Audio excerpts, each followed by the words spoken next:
Assalamualaikum warahmatullahi wabarakatuh. Saya Bunda Ella binti Safitri dari kelas 7A PAUD IAI Al-Qodiri Jember.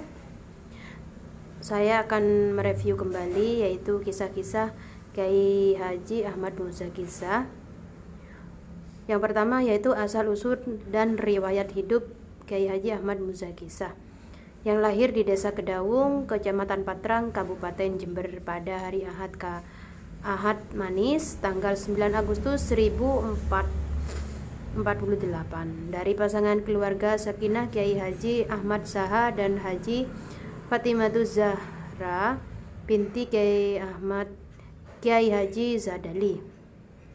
Sebagai anak yang bertugas menjaga adiknya yang bernama Muhammad Mahsun, sebab kakaknya yang bernama Mahali wafat ketika masih bayi. Muzaki kecil secara alamiah telah terdidik menjadi seorang pemimpin, paling tidak dalam mengayomi, sabar, mengalah dan menyayangi adiknya yang lebih kecil.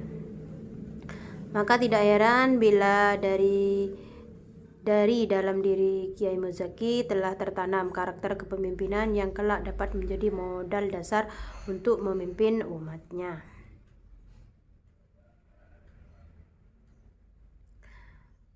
Singkat cerita, doa beliau dipenuhi oleh Allah Subhanahu wa taala. Maka dalam usia 33 tahun, Ahmad Saha dinikahkan dengan putri sulung beliau yang bernama Jumadi, yang pada waktu itu masih berusia 13 tahun. Kira-kira 1 tahun setelah pernikahan itu, Kiai Sadali wafat dipanggil Allah Subhanahu wa taala dalam meninggalnya seorang istri dan 3 orang anak. Jumadi umur 14 tahun, Nadifa umur 11 tahun, dan Yazid umur 9 tahun. Sejak itu posisi Kiai Haji Sadali pengasuh musola diganti oleh Kiai Haji Ahmad Saha. Menurut keterangan Kiai Haji Ainul Yakin, ketika usia perkawinan Kiai Haji Ahmad Saha dengan Nyai Haji Fatimatuz Zahra memasuki bulan ketiga, saat itu beliau sedang sholat malam dan membaca Nurul Burhan, kitab manaqib Syekh Abdul Qadir Jailani. Kiai Haji Ahmad Saha seakan bermimpi. Dalam mimpinya itu, beliau buang air kecil saat hendak berwudu. Tiba-tiba yang keluar bukan air kecil, melainkan 2 ekor macan yang sangat besar. Dan mimpi tersebut terus mengiang dalam ingatan kesehariannya. Karena itu Kiai Haji Ahmad Saha sangat serius mempersiapkan putra-putranya agar kelak menjadi orang mulia dan berguna.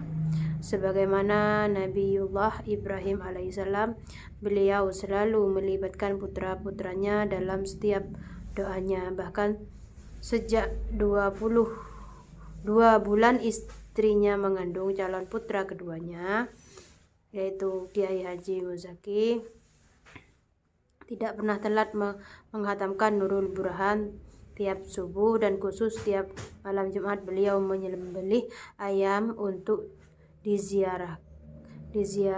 zikiran manaqib bersama para tetangganya. Padahal saat itu ekonomi beliau sangat memperhatikan. Atas keistiqomahannya mengamalkan zikir manaqib Syekh Abdul Qadir Jailani, Kiai Haji Ahmad Saha menurut cerita Ustadz Abdullah Jailani pernah didatangi oleh Rijalul Gaib yang merupakan salah satu guru spiritualnya. Sang guru berujar, Saha, saya melihat dari Madura dan ada sinar yang sangat terang dan menyilaukan di sini. Setelah saya cari, ternyata sinar itu berasal dari majelis zikir manaqib yang kamu baca bersama tetanggamu untuk calon putramu Muzaki yang masih dalam kandungan. Dalam legenda Madura, nama asli dari Rijalul Gaib itu adalah Sultan Abdurrahman, cucu dari Bindarah Saud yang sejak kecil menghilang. Sedangkan Bindara Saud sendiri adalah Raja Sumenep yang bergelar Tumenggung Tirtonegoro yang berkuasa pada tahun 1750-an.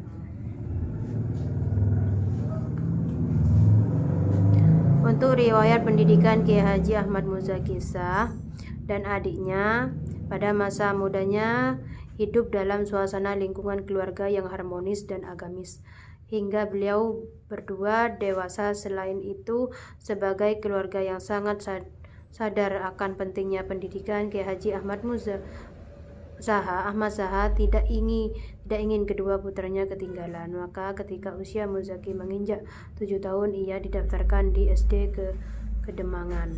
Begitu tamat SD, Muzaki dikirim ke Ponorogo untuk menyantri di Gontor. Setelah setahun di Gontor, Muzaki pulang dan langsung mendaftarkan diri di Madrasah Sanawiyah 2 Jember yang saat itu gedungnya masih numpang di PGAN Jember. Setelah tamat, Muzaki lagi-lagi ingin menimba ilmu di pesantren. Kali ini yang dipilih adalah pesantren Darul Ulum Paterongan, Jombang. Baru setahun berguru ke Kiai Haji Mustaqin Romli di Peterongan, Muzaki pulang lagi ke Jember dan langsung mondok di pesantren Al-Fatah Jember, berguru pada Kiai Haji Dofir Salam sambil sekolah di SPIAIN dan melanjutkan kuliah di IAIN Sunan Ampel Jember.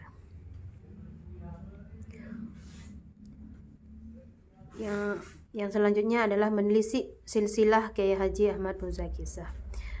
Ali bin Abi Thalib Karomullah wajah menyebutkan, pemuda yang handal adalah mereka yang berani mengatakan inilah aku, bukan yang mengatakan aku adalah anak fulan cucu si fulan.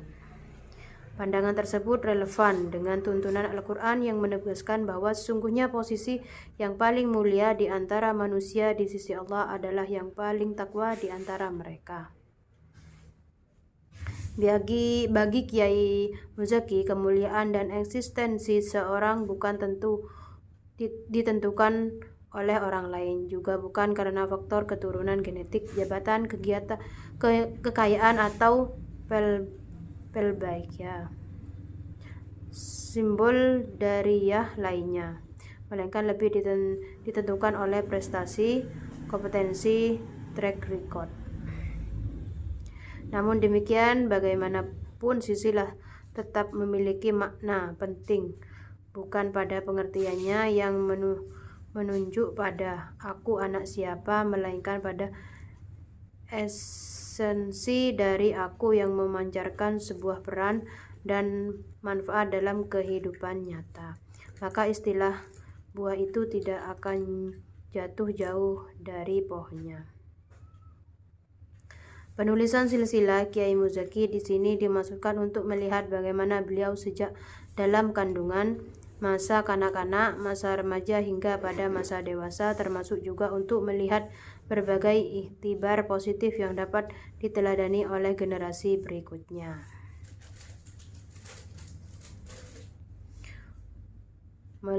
Untuk melanglang buana pemantapan jati diri, Kiai Muzaki pada tahun 1970 menikah dengan Nyai Haji Nur Fadilah binti Haji Fatur Rahman dan tinggal bersama di Gebang Poreng, Kecamatan Patrang, Kabupaten Jember, tidak jauh dari tempat di mana dulu abahnya Kiai Haji Ahmad Shah pernah menetap dan menyebarkan syiar Islam.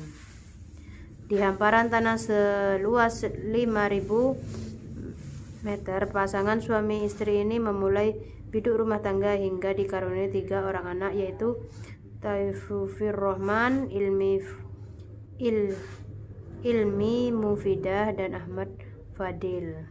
Di tanah ini pula lah kelak Kiai Muzaki mendirikan cikal bakal pusat gerakan dakwahnya, sehingga mengantarkan namanya bersinar tidak saja seantero tanah air tapi juga di luar negeri, bahkan kejora yang menerangi alam. Sebenarnya dipilihnya Jember sebagai pusat perjuangan dan pergerakan dakwah oleh Kiai Muzaki bukanlah sebuah kebetulan. Konon hal ini merupakan hasil ikhtiharah abahnya Kiai Haji Ahmad Ahmad Saha.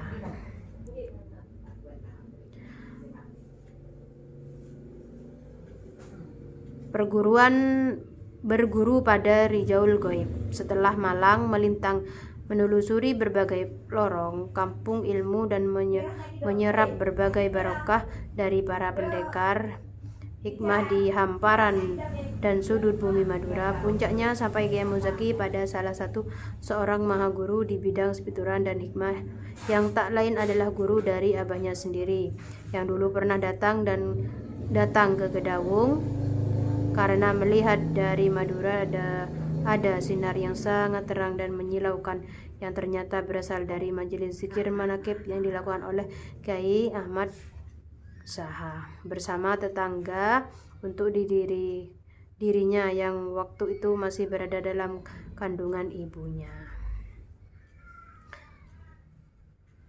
Bertapa di Gua Payudan Madura, salah satu tahapan tempaan spiritual yang dibebankan oleh Sang Maha Guru Sultan Abdurrahman atas Kiai Muzaki adalah bertapa di Gua Payudan yang terletak di Desa Daleman, Kecamatan Gulu, Kabupaten Sumeneb, Madura. Konon di gua tersebut dulu para pecinta Allah sering kali berkhawat memadu kasih.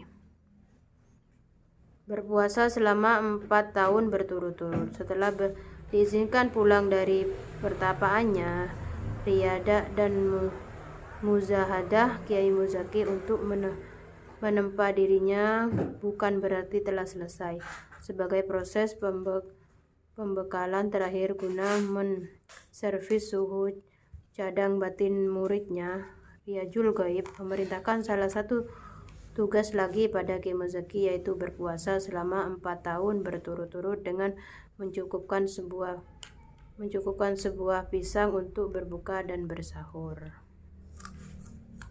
Mungkin itu yang dapat saya simpulkan, kurang lebihnya mohon maaf. Assalamualaikum warahmatullahi wabarakatuh.